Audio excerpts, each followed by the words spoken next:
Backing up your Mac effectively has changed. This is MacVoices. MacVoices is sponsored by Upstart, fair and fast personal loans. Go to upstart.com/MacVoices and find out how Upstart can lower your monthly payments. Welcome to MacVoices. This is the talk of the Apple community, and I'm Chuck Joyner. Folks, it's one of those things, I know I say it frequently, but this time I really mean it. It's been so long since we've talked to Joe Kissell that I barely even recognize him anymore because he's been hiding under a bush or something, but he's been punching out take control books. Joe, it's great to see you again. Great to have you back. It's nice to be back. I think the last time we talked, my hair was about 6 inches long. I had pandemic hair, I got a haircut. I lost some pandemic pounds too. So I'm feeling good.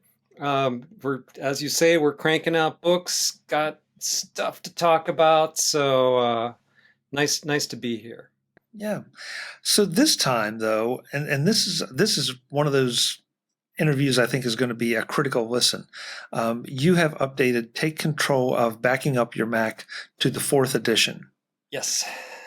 And Glenn Fleischman was here a little while ago, and he gave us just this much of a hint that a lot of the backup world has changed and was continuing to change even as we were talking. And so he said, talk to Joe because he's got a book coming up. So here we are. Yeah.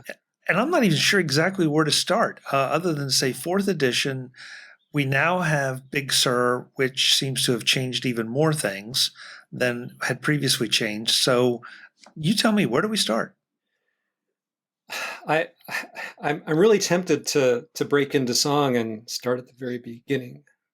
Place to start, but I won't. This is the 4th edition of this particular title. I have written other books about Mac backups.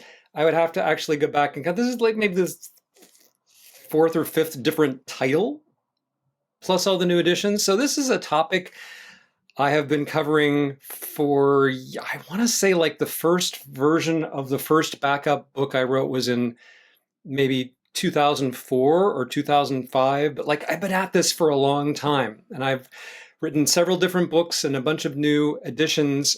And I don't know how to tell for absolute sure, but this could be the biggest new edition of any book on backups or otherwise that I've ever done. And that's saying something.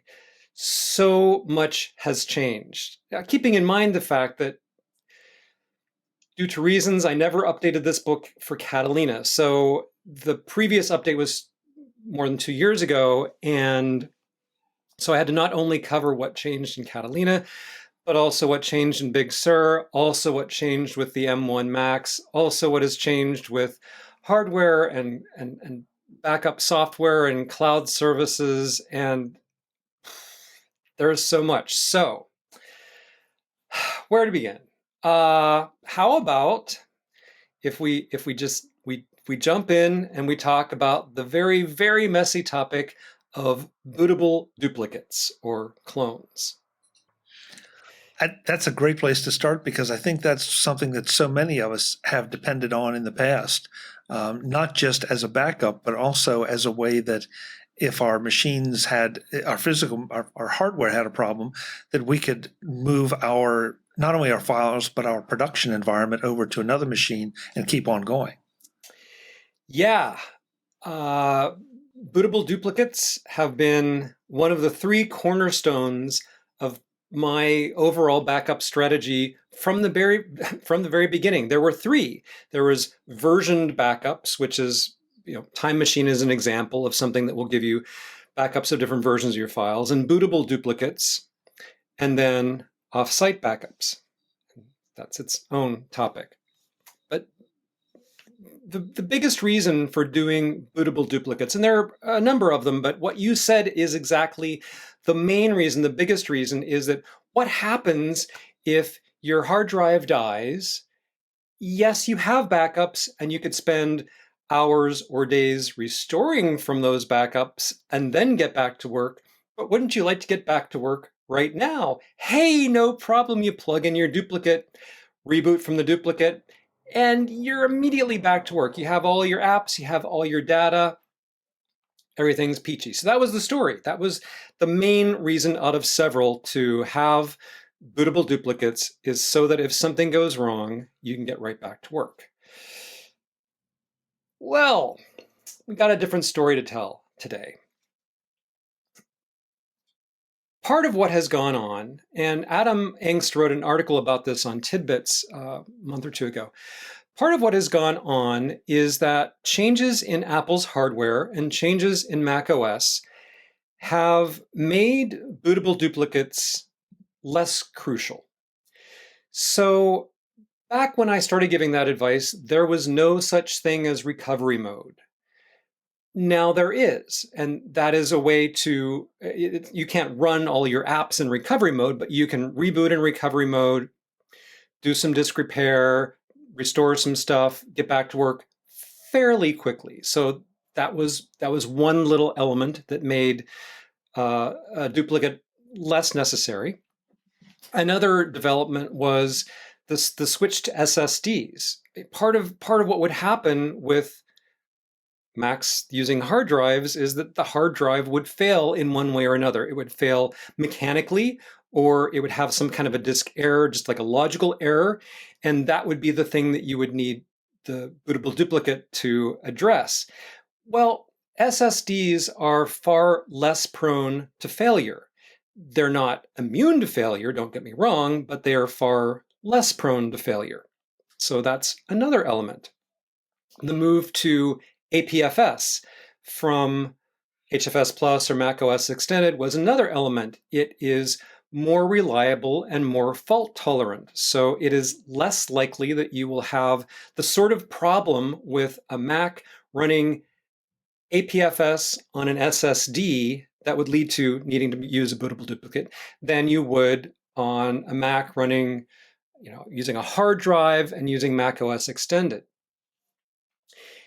At the same time, while the problems that might lead you to need a duplicate have decreased, it has become harder to actually make a duplicate. For one thing, if your Mac has an internal SSD and it's running APFS, as is the case for most of us these days, you can put your duplicate on a hard drive. It is possible. Then you try to boot from that hard drive and it just takes forever. It might take you 20 minutes or a half hour just to boot off of the hard drive. And then once you have booted, everything is so painfully slow. It's just excruciating to run a Mac off of a hard drive, a mechanical hard drive that's formatted as APFS. So you could use an SSD. That's fine. We have, things like this. External SSDs can be used for bootable duplicates, but they're expensive.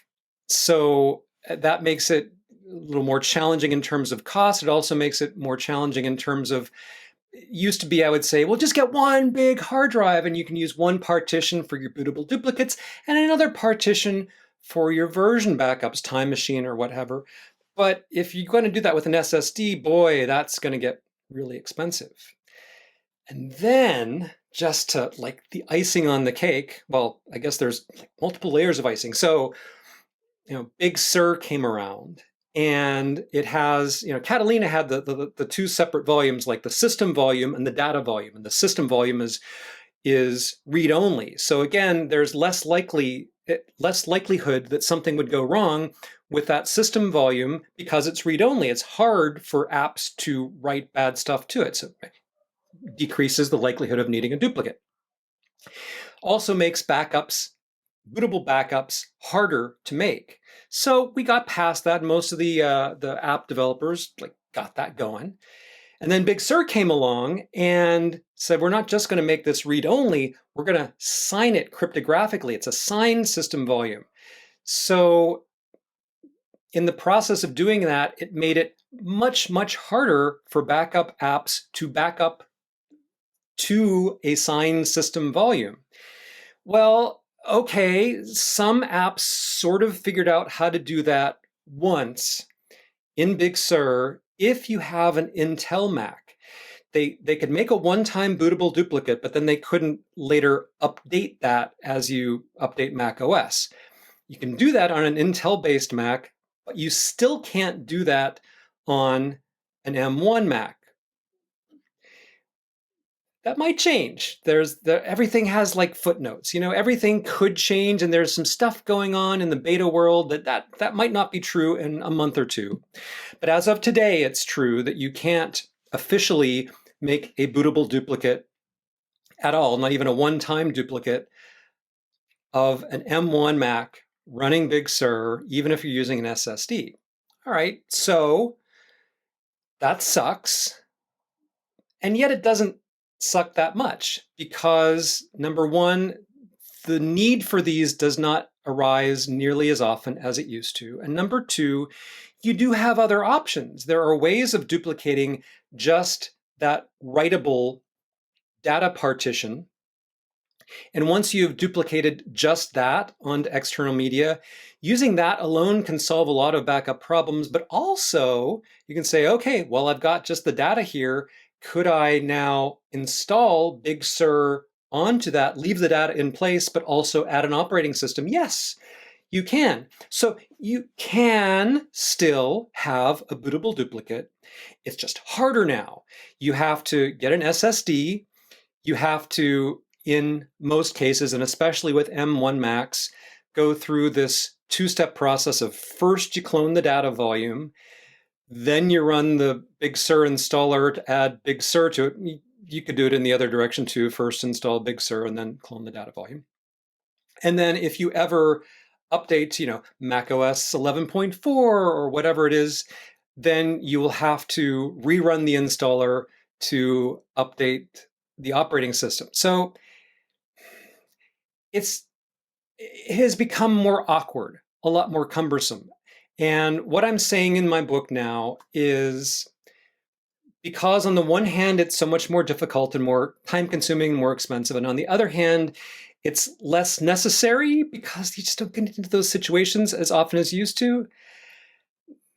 Let's call it optional. Let's call it, if you really want to, and you don't mind the expense and you don't mind the effort, you can. I give you instructions for doing it. It's fine. But I am no longer considering this a mandatory one of my 3 pillars without which the whole thing will collapse. I can't in good conscience say that anymore because it's just too much of a drag. Okay, so a couple questions here, and I know you want to get the book, folks, because we're not going to try to go through every step here. But I guess the good news is SSD prices are coming down. That's the good news. We also are seeing the clone backup software makers get better with this stuff within the parameters that Apple sets. Yeah. Something, though, you said, though, that I definitely wanted to follow up on, because I don't know this and I haven't thought about it exactly this way. We have the data drive. We have the locked, if you will, system drive, for lack of a better term, unless you have a better term. Signed system volume, but you don't have to use the official. You don't have to use that's good. Terminology like us, those of us in the know use. Right. But one of my big concerns, and I kind of alluded to it earlier, is I've spent a lot of time setting up my utilities the way I want them, the dock the way I want it, the utilities that load automatically. And I never thought about it this way from the Big Sur standpoint and the APFS standpoint. Is all that customization stored in the secured volume, or obviously the software, the programs are stored on the data volume, right? But how about the configuration of it? Yeah, everything that you add. So apps that you download, all of your personal files, all of your preferences, all of that is stored on the data volume. The only thing that lives on the signed system volume is Mac OS itself. That is the files as Apple delivers them. Because that's the only thing that Apple can sign. Signing says, this is what we put here and it hasn't changed. So Apple can only apply that signature to that which they provide. They can't, they don't sign anything else. So, think about this. When I actually this didn't occur to me until literally just now. Maybe I'll have to update the book again. But let's say that you do a data only backup. I got whatever it is, carbon copy cloner or super duper or whatever you use, and you're just cloning the data volume. You don't clone the system volume. Now your internal SSD dies, and you're like, oh, I got to get back to work right now, but I don't have a bootable duplicate. Well, you could have in a half hour. I mean, at that point, you could say, I will now install Big Sur on my data only duplicate drive. Once I've done that, then I can boot from it. So it's not immediate, but it's kind of probably close enough to immediate. There's again a footnote there, but I don't know how, like, there's so many details. There's so much stuff has changed with the M1 Macs. Excuse me. MacVoices is sponsored by Upstart. Fair and fast personal loans. Go to upstart.com/MacVoices and find out how Upstart can lower your monthly payments. What does your credit card balance look like? A little high? Getting higher with those high interest rates? Wouldn't it be great to cut them down? Upstart can help. Upstart is a leading artificial intelligence lending platform that improves your access to an affordable rate. Did you know that 83% of Americans have never defaulted on a loan, and yet only 45% have access to prime affordable credit? Upstart changes that by evaluating your loan request based on more than just your credit score. Things like employment history and income also get factored in so that you are quoted smarter rates with trusted partners. Loans range from $1,000 to $50,000. Checking your rate with Upstart doesn't affect your credit score, and 69% of Upstart-powered loans are instantly approved. Visit upstart.com/MacVoices to get started. Find out how Upstart can lower your monthly payments today. That's upstart.com/MacVoices. Loan amounts will be determined based on your credit, income, and certain other information provided in your loan application. Upstart.com/MacVoices. Thanks to Upstart for their support of MacVoices. So much has changed with the M1 Macs, and you probably talked about some of this stuff with Glenn. But there's this weird thing now where normally what we're used to with our Intel Macs is if my hard drive dies or my SSD dies, boot up from an external volume, and it's fine. However, with M1 Macs, there are sort of 2 or 3 levels of recovery mode. And if your SSD is so physically damaged that it can't use any of those recovery modes, it also can't boot from an external drive. So even if you do have a fully functioning bootable duplicate, if your internal SSD is totally toast, having that duplicate won't help you anyway because you can't actually boot from it. So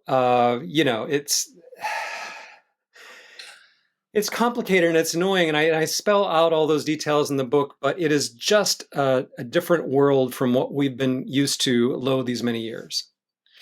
Okay, at the risk of beating a dead horse, let's I want to make sure here, because we did have the conversation with Glenn about if the internal SSD dies, you're done.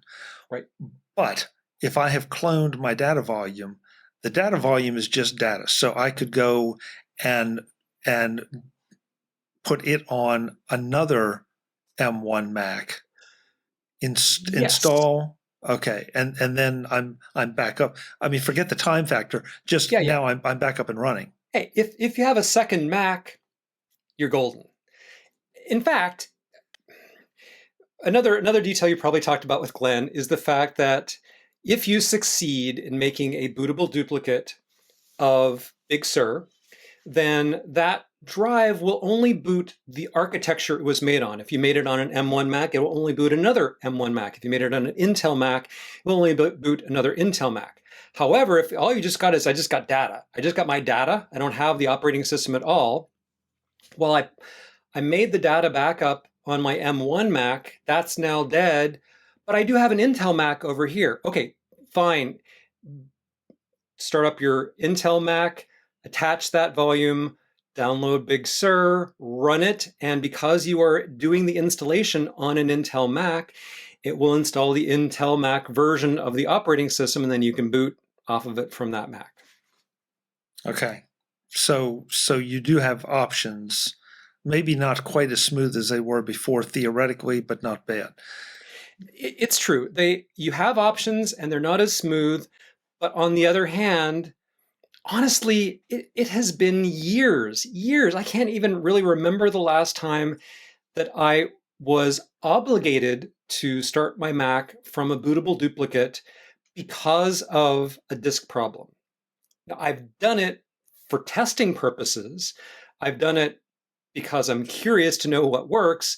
I've done it for other reasons, but I really can't remember the last time that I was in that situation where the disk died, and that's why I have to use the duplicate. Okay. The other thing I wanted to be sure, because for me and for others, because what I heard you say, I think, is that, let's see if I say this right.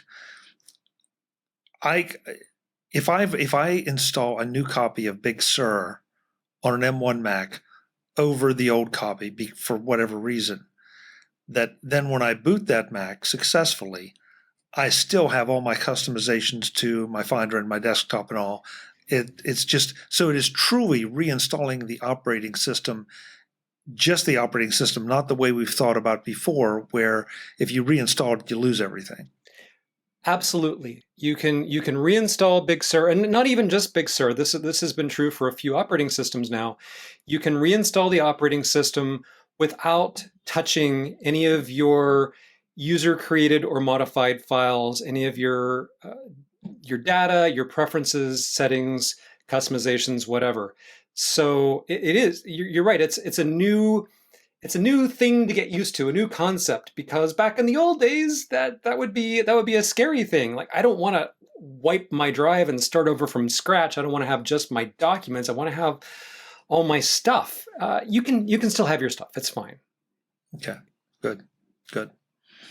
So I think I know the answer to this, but you're the guy that wrote the book, so I'll ask the obvious question. Why? Why has this all changed so much, so radically? I think I know the answer, but I'll let you tell me. I have said for many years that if anyone ever poses a question to me, beginning with the words, "Why did Apple?" I'm going to do the shrug emoji. I don't know why Apple does what Apple does. Apple has made a lot of really inscrutable decisions, a lot of decisions I have puzzled over, a lot of decisions I have disagreed with. And so the truest answer is, well, I don't know why Apple did that. That disclaimer aside, I think the short answer is security.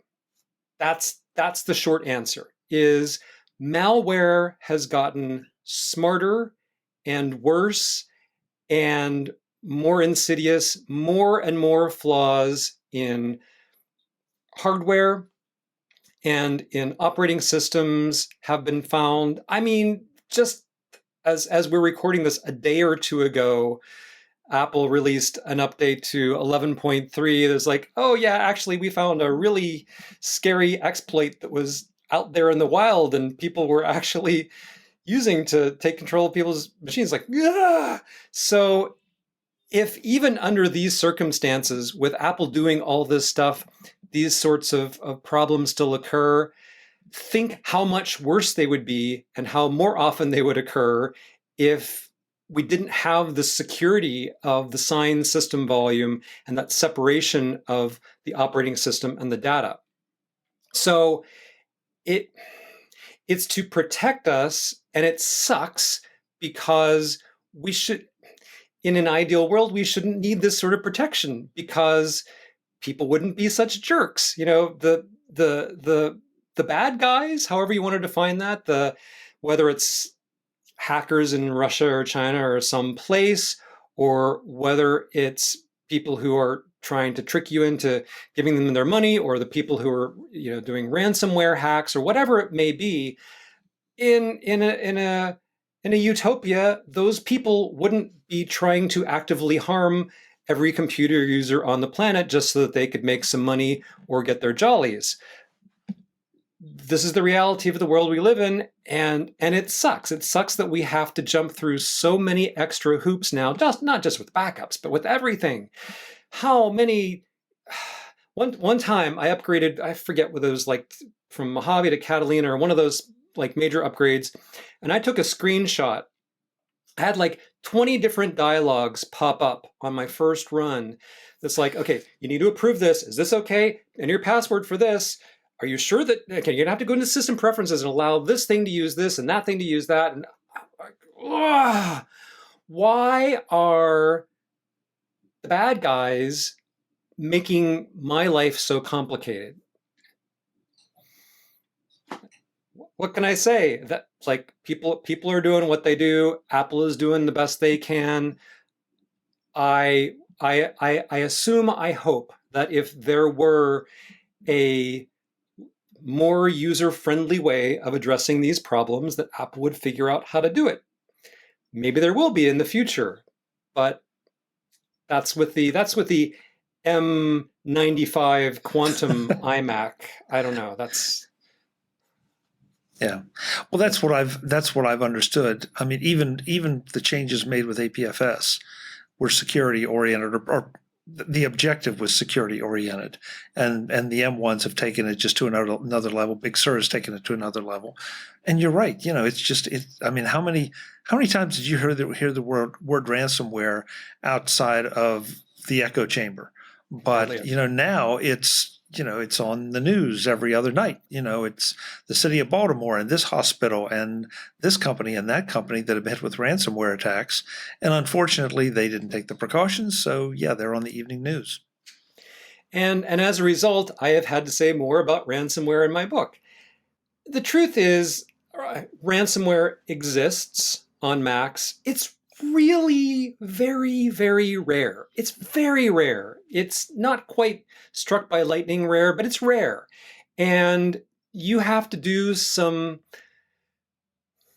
I don't want to say boneheaded things, but let's just go ahead and say some really idiotic things to acquire ransomware on your Mac. And even if you do the idiotic things like downloading pirated software, let's just say, that's a big vector. If you use any of numerous free or paid anti-malware apps, those can jump in and save you. So you have to be, I feel like, relatively either irresponsible or just clueless to obtain ransomware in the first place. But let's say you do. Let's say somebody has figured out a way to fool even a pro into installing ransomware on their Mac. Well, that's why you have backups. If you have good backups, and if you know how to use them and how to properly restore data after a ransomware attack, you just erase it. Like you put your Mac back into a state that it existed in before the ransomware was there, and then you lock it down so you don't get any more on it, and you're done. So I sort of alluded to this in earlier editions of this book, but in this one I spell all that stuff out in more detail because I want to reassure readers that, number one, the risk is not high, but number two, as long as you do what I tell you to do with backups, it's not a big deal. It's a minor inconvenience at best. Joe Kissell will be back in the next edition of MacVoices to talk more about his book, Take Control of Backing Up Your Mac, and all the things that have changed about effectively backing up your Mac. Next time, we dig into snapshots, what they can do, what they can't do, and why you should be paying more attention to them than ever. That's next time on MacVoices. Until then, and as always, I'm Chuck Joyner. Thanks for watching. Visit MacVoices.com for show notes and to connect with Chuck on social media. Get involved in our Facebook group or like our Facebook page, and get more out of your Apple tech with MacVoices Magazine, free on Flipboard and on the web. And if you find value in it all, consider supporting us through either our Patreon campaign at patreon.com/MacVoices or by making a one-time donation via the PayPal link on our front page and in the show notes of each episode. You will join these fine people who help bring you Mac Voices.